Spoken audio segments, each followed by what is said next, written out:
नमस्कार, आप देख रहे हैं द बिहार टॉप। मैं हूं आदेशपुरी। देश में बेरोजगारी एक बहुत ही बड़ा ज्वलंत मुद्दा बना हुआ है। अगर हम बात करें बिहार राज्य की, तो यहां की सरकार की पहली प्राथमिकता युवाओं को नौकरी देना है। इसके साथ साथ आपको बता दें कि केंद्र की मोदी सरकार ने भी रोजगार को एक बहुत बड़ा मुद्दा अपने चुनाव अभियानों के दौरान बनाया। आपको बता दें कि संसद का सत्र चल रहा है अभी, और केंद्रीय जो कार्मिक राज्य मंत्री हैं जितेंद्र सिंह, उन्होंने बताया है कि अभी केंद्रीय स्तर पर 10 लाख रोजगार के अवसर हैं, यानी कि 10 लाख पद खाली हैं जो पहले से संग हैं। और सबसे बड़ी बात बता दें हम कि ये आंकड़ा उन्होंने दिया 1 मार्च 2021 तक का। उसके बाद 2 साल बीत चुके हैं, यानी कि 2 साल पहले तक देश में लगभग 10 लाख पद खाली थे। और उसमें सबसे बड़ी बात बता दी आपको हम, अकेले रेलवे में 2,93,000 पद खाली है। फिर भर्तियां क्यों नहीं की जा रही हैं? कुछ दिन पहले, कुछ महीनों पहले आपने सुना होगा कि केंद्र सरकार ने यह घोषणा किया कि अगले 1.5 वर्षों में हम 10 लाख नौकरी देंगे, लेकिन उस अनुपात में वैकेंसी नहीं आ रहा है। आपको हम बताते हैं कि क्या क्या संसद में कहा गया और कितने पद जो हैं केंद्रीय सेवाओं में खाली है। 10 लाख पूरा आंकड़ा है।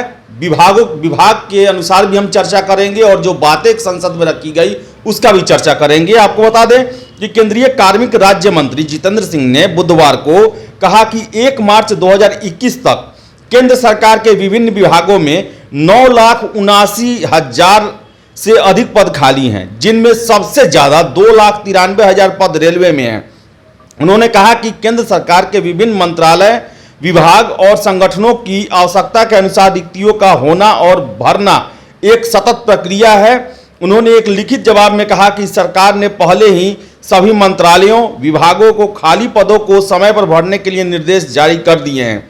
उन्होंने कहा कि देश भर में रोजगार मेला कार्यक्रम आयोजित किए जा रहे हैं और युवाओं को विभिन्न केंद्रीय मंत्रालयों, विभागों, केंद्रीय सार्वजनिक क्षेत्रों के उपक्रमों और स्वायत्त निकायों में नियुक्त किया जा रहा है। सिंह ने व्यय विभाग की वार्षिक रिपोर्ट के आधार पर कहा कि रेलवे में 2,93,000 पद खाली है। इसके अलावा जो रक्षा विभाग है उसमें 2,64,000 पद खाली हैं।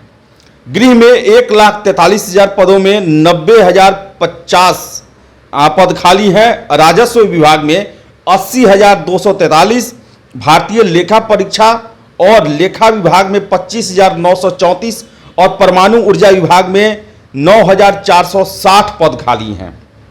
आपको बता दें कि केंद्रीय मंत्री जितेंद्र सिंह ने बुधवार को कहा कि रोजगार सृजन के साथ साथ रोजगार क्षमता में सुधार सरकार की प्राथमिकता है। उन्होंने कहा कि भारत सरकार ने हाल के दिनों में बेरोजगारी की समस्या से निपटने के लिए कई कदम उठाए हैं। केंद्रीय कार्मिक राज्य मंत्री जितेंद्र सिंह लोकसभा में एक प्रश्न के लिखित जवाब में कहा कि भारत सरकार ने व्यवसायों को प्रोत्साहन प्रदान करने और कोरोना के प्रतिकूल प्रभाव को कम करने के लिए आत्मनिर्भर भारत पैकेज की घोषणा की है।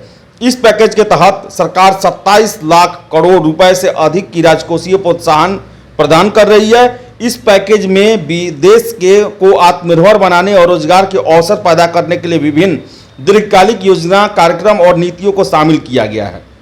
तो आप समझ सकते हैं कि 10 लाख के आसपास पद जो है वो केंद्रीय सेवाओं में खाली है, जिसमें अकेले 2,93,000 रेलवे में पद खाली है। अगर हम देखें रेलवे में बड़ी बहाली को देखें तो मार्च 2019 में ही ग्रुप डी और एनटीपीसी के नोटिफिकेशन आए थे, जिसके माध्यम से लगभग 1,40,000 के आसपास भर्तियां की गई। अभी भी वो प्रोसेस अंतिम दौर में है, लेकिन 5 सालों से अगर हम देखें, 4 सालों से अगर हम देखें तो कोई भी बड़ी बहाली रेलवे में नहीं आ पाई है। उसी तरह हम बात करें डिफेंस में तो लगभग 1 लाख से अधिक अफसरों के पद खाली हैं। जो जनरल ड्यूटी के जवान होते हैं उनके पद खाली हैं। पारा मिलिट्री में बड़ी संख्या में पद खाली हैं। तो 10 लाख के आसपास जो है वो देश में पद खाली हैं, और सरकार जो है वो कछुआ की चाल से चल रही है भर्तियों को लेकर। तो जरूरत है कि ज़्यादा से ज़्यादा भर्ती किया जाए, एक मिशन मोड में भर्ती की प्रक्रिया को अपनाया जाए, स्पीडी मोड में अपनाया जाए, ताकि देश के युवाओं का ज़्यादा से ज़्यादा कल्याण हो सके, उनकी भर्तियां हो सके, उनको रोजगार मिल सके, उनका भविष्य सुनहरा और एक सिक्योर हो सके। तो हम आशा करेंगे कि केंद्र सरकार ने जो 1.5 साल में प्रण लिया था 10 लाख सरकारी नौकरी देने का, जो भी रिक्तियां हैं उनको भरने का, उसको कम से कम अपने आगे के 1 साल में पूरा करे ताकि युवाओं को रोजगार मिले। तो फिलहाल इस वीडियो में इतना ही। वीडियो पसंद आए लाइक शेयर करें, हमारे चैनल द बिहार टॉप को सब्सक्राइब जरूर कर लें। धन्यवाद।